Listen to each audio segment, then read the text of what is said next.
PM package के कर्मचारी पिछले 223 दिनों से लगातार जम्मू स्थानांतरित करने की मांग को लेकर अड़े हुए थे, लेकिन आज एलजी मनोज सिन्हा ने एक बयान दिया है। उन्होंने कहा है कि जब तक आप कश्मीर घाटी में जाके अपनी सेवाएं नहीं देंगे तब तक सैलरी नहीं दी जाएगी। ऐसे में कश्मीरी पंडित जो पीएम पैकेज के तहत घाटी में काम कर रहे थे उनको डर था, और लगातार जिस प्रकार से धमकियां दी जा रही है आतंकी संगठनों द्वारा, ऐसे में कौन वहां पर जाके काम करेगा, ये एलजी साहब ने नहीं सोचा और एक बयान दे दिया कि आपकी सैलरी जो है अगस्त माह तक की दे दी गई है और अब आगे की सैलरी तब मिलेगी जब आप वहां पर जाकर काम करेंगे। हमारे साथ कुछ कश्मीरी पंडित हैं जो पीएम पैकेज के तहत घाटी में काम कर रहे हैं। क्या कहेंगे जो एलजी का बयान आया है? सर देखिए, पहले तो मैं ये कहना चाहूँगा कि एलजी साहब का ये बयान पूरी तरीके से इनसेंसिटिव और क्रूर था हमारे प्रति।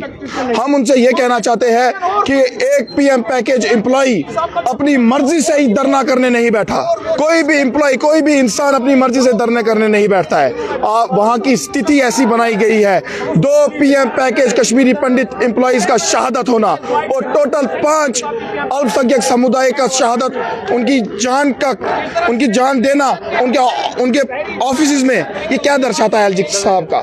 मैं एलजी साहब से यही कहना चाहता हूं कि एक एम्प्लॉय यहां पर अपनी मर्जी से नहीं बैठा, उसके सर्कमस्टेंसेस ऐसे बनाए दिए गए हैं। उनका ये स्टेटमेंट कि अगस्त तक की सैलरी छोड़ दी गई। अरे आप ये थ्रेट तो देख लीजिए, 1 महीने में चौथी थ्रेट लेटर परसों ही आई हमको, जिसमें पूरी तरीके से लिखा गया कि Kashmiri Pandit employ will not be spared. आप इस स्थिति में हमें वहां पर कैसे भेज रहे हैं? अब आप क्या कहेंगे? आपकी आगे की रणनीति जो है क्या होगी, क्योंकि लगातार आप पिछले 223 दिनों से प्रदर्शन कर रहे हैं? सर हमारी रणनीति यही होगी, जब तक एलजी साहब हमारे साथ एक डायलॉग प्रोसेस स्टार्ट नहीं करेंगे हम इसी तरीके से धरने पर बैठे रहेंगे। तो जिस प्रकार से उन्होंने कहा है, क्लियर कट कहा है कि आप जब तक घाटी नहीं जाएंगे सैलरी नहीं दी जाएगी, तो ऐसे में परिवार को और ज्यादा चिंता सताएगी, क्योंकि लगातार जिस प्रकार से थ्रेट जो है आपको मिल रही है। सर देखिए, घाटी में नहीं जाएंगे तो सैलरी नहीं मिलेगी, परिवार चिंतित रहेगा। सर घाटी में जाएंगे तो मर जाएंगे, जिहादियों के शिकार बन जाएंगे, तो उसमें परिवार कहाँ खुश रहेगा?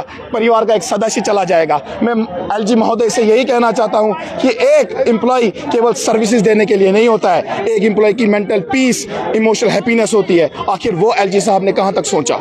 हमारी एलजी साहब से यही गुहार है कि कृपा कर और इस पूरी एडमिनिस्ट्रेशन से यह गुहार है कि कृपा कर वो इंट्रोस्पेक्ट करिए, हमारी परेशानियों को थोड़ा देखिए। एक माँ अपने लाल को कैसे उस स्थिति में भेज सकती है, उस जगह भेज सकती है जहां पर उसको पूरा मालूम है कि उसका बेटा वापस नहीं आएगा। तो मेरी एलजी साहब से यही गुहार है कि कृपा कर हमारे साथ एक डायलॉग प्रोसेस शुरू कीजिए। हम एक ही टेबल पर बैठकर इसी मैटर का थोड़ा रिजॉल्व करेंगे। कुछ कॉन्फिडेंस बिल्डिंग मेजर्स प्लीज हमारे लिए लीजिए।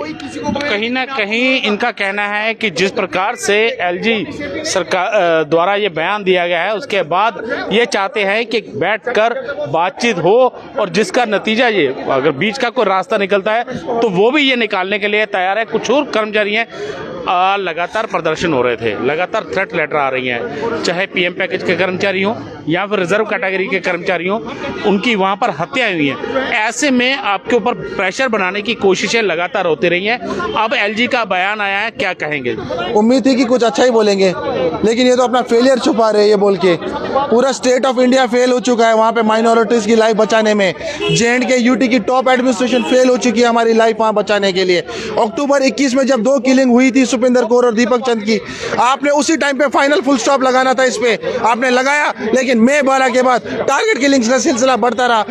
राहुल भट्ट, रजनी बाला, विजय कुमार, सुनील भट्ट, ML बिंद्रू, पूरन कृष्ण भट्ट, थ्रेट लेटर्स लगातार आ रहे हैं। आप बताइए मई 12 के बाद आपने घाटी के हालातों में क्या चेंज किया? आपको ये भी फर्ज है, लॉ एंड ऑर्डर की बात करते हैं, आपके हाथ में लॉ एंड ऑर्डर है, क्यों नहीं बोलेंगे आपने मई 12 में घाटी की हालत क्या चेंज किए, जब चेंज ही कुछ नहीं किए और थ्रेट लेटर्स लगातार आ रही है? ऐसे डर के माहौल में क्यों जाएगा कोई वहां पे? आप बोलते हैं फ्री की तनख्वाह। फ्री की तनख्वाह किसे कहा जाता है? फ्री की तनख्वाह उन लोगों को कहा जाता है जो डेड वुड है। फ्री की तनख्वाह उन्हें कहा जाता है जो काम नहीं करना चाहते। हम काम करना चाहते हैं और लगातार अपने संबोधन में बोल रहे हैं हमारी सेवाएं जम्मू से यूटिलाइज कीजिए।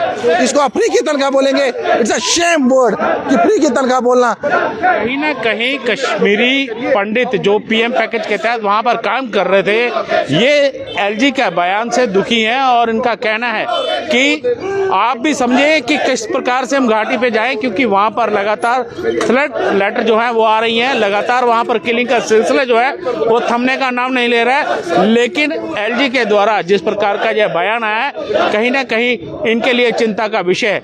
रविंद्र कुमार श्रीवास्तव, पंजाब केसरी, जम्मू।